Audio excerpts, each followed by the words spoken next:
ನಮಸ್ಕಾರ ಸ್ನೇಹಿತರೆ. ಇಂದು ನಾನು ನಿಮಗೆ ಪಿಂಪಲ್ಗಳಿಗೆ ಕಾರಣ ಮತ್ತು ಅದನ್ನು ಹೇಗೆ ನಿಯಂತ್ರಿಸಬಹುದು ಎನ್ನುವುದರ ಬಗ್ಗೆ ತಿಳಿಸಿಕೊಡುತ್ತೇನೆ. ಬನ್ನಿ ನೋಡೋಣ.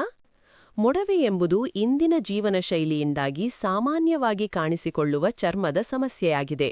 ಇದು ವಿಶೇಷವಾಗಿ ಕಿಶೋರರು ಮತ್ತು ಯುವಜನರಲ್ಲಿ ಹೆಚ್ಚಾಗಿ ಕಾಣಿಸಿಕೊಂಡರೂ ಯಾವುದೇ ವಯಸ್ಸಿನವರಿಗೂ ಪರಿಣಾಮ ಬೀರುತ್ತದೆ. ಮುಖದ ಸೌಂದರ್ಯ ಮತ್ತು ಆತ್ಮವಿಶ್ವಾಸಕ್ಕೆ ಧಕ್ಕೆ ತರುವ ಮೊಡವೆ ಸಮಸ್ಯೆ ಸರಿಯಾದ ಆರೈಕೆ ಮತ್ತು ಚಿಕಿತ್ಸೆಯಿಂದ ನಿಯಂತ್ರಿಸಬಹುದಾಗಿದೆ. ಚರ್ಮದ ಆರೋಗ್ಯವನ್ನು ಕಾಪಾಡಿಕೊಳ್ಳಲು ಮೊಡವೆಗಳ ಕಾರಣಗಳನ್ನು ಅರಿತು ಸಮರ್ಪಕ ನಿವಾರಣಾ ವಿಧಾನಗಳನ್ನು ಅನುಸರಿಸುವುದು ಅತ್ಯಂತ ಅಗತ್ಯವಾಗಿದೆ. ಮೊಡವೆ ಸಾಮಾನ್ಯವಾಗಿ ಚರ್ಮದ ರಂಧ್ರಗಳು ಮುಚ್ಚಿಕೊಂಡಾಗ ಬರುತ್ತವೆ. ಇದಕ್ಕೆ ಕೆಲವು ಮುಖ್ಯ ಕಾರಣಗಳಿವೆ. ಮೊಡವೆ ಬರುವ ಕಾರಣಗಳು: 1. ಅಧಿಕ ತೈಲ. ಚರ್ಮ ಹೆಚ್ಚು ತೈಲ ಉತ್ಪಾದಿಸಿದಾಗ ರಂಧ್ರಗಳು ಮುಚ್ಚಿಕೊಳ್ಳುತ್ತವೆ. 2. ಮೃತ ಚರ್ಮಕಣಗಳು. ಸತ್ತ ಚರ್ಮಕಣಗಳು ರಂಧ್ರಗಳಲ್ಲಿ ಜಮಾಯಿಸಿದರೆ ಮೊಡವೆ ಬರುತ್ತದೆ. ಬ್ಯಾಕ್ಟೀರಿಯಾ. ಮುಚ್ಚಿದ ರಂಧ್ರಗಳಲ್ಲಿ ಬ್ಯಾಕ್ಟೀರಿಯಾ ಬೆಳೆಯುತ್ತದೆ. ಹಾರ್ಮೋನ್ ಬದಲಾವಣೆ. ಕಿಶೋರಾವಸ್ಥೆ, ಪೀರಿಯಡ್ಸ್, ಗರ್ಭಧಾರಣೆ ವೇಳೆ ಹೆಚ್ಚು ಕಾಣಿಸುತ್ತದೆ. ಒತ್ತಡ. ಹಾರ್ಮೋನ್ ಅಸಮತೋಲನದಿಂದ ಮೊಡವೆ ಹೆಚ್ಚಾಗಬಹುದು. ತಪ್ಪು ಆಹಾರ. ಹೆಚ್ಚು ಎಣ್ಣೆ, ಜಂಕ್ ಫುಡ್, ಸಿಹಿ ಪದಾರ್ಥಗಳು.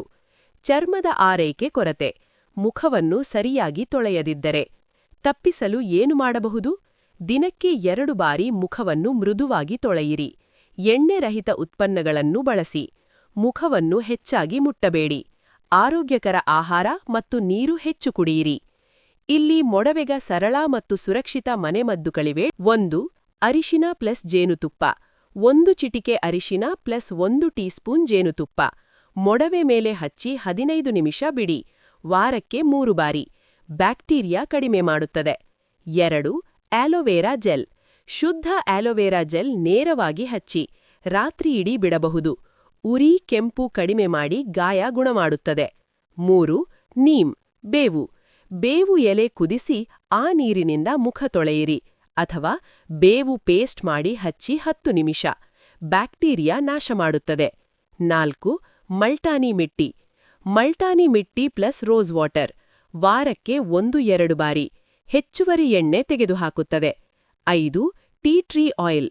1 ಹನಿ tea tree oil plus 1 teaspoon ತೆಂಗಿನೆಣ್ಣೆ. ಮೊಡವೆ ಮೇಲೆ ಮಾತ್ರ. ಬ್ಯಾಕ್ಟೀರಿಯಾ ಕಡಿಮೆ ಮಾಡುತ್ತದೆ. 6. ಟೊಮ್ಯಾಟೊ ರಸ. ತಾಜಾ ಟೊಮ್ಯಾಟೊ ರಸವನ್ನು ಮುಖಕ್ಕೆ ಹಚ್ಚಿ 10 ನಿಮಿಷಗಳ ನಂತರ ತೊಳೆಯಿರಿ. ಚರ್ಮದ ರಂಧ್ರಗಳನ್ನು ಸ್ವಚ್ಛಗೊಳಿಸುತ್ತದೆ. ಇವತ್ತಿನ ವಿಡಿಯೋ ನಿಮಗೆ ಇಷ್ಟವಾಗಿದೆ ಎಂದು ತಿಳಿದುಕೊಳ್ಳುತ್ತೇನೆ. ವಿಡಿಯೋ ಇಷ್ಟವಾದರೆ ಲೈಕ್, ಶೇರ್ ಮತ್ತು ಸಬ್ಸ್ಕ್ರೈಬ್ ಮಾಡಿ. ಧನ್ಯವಾದಗಳು.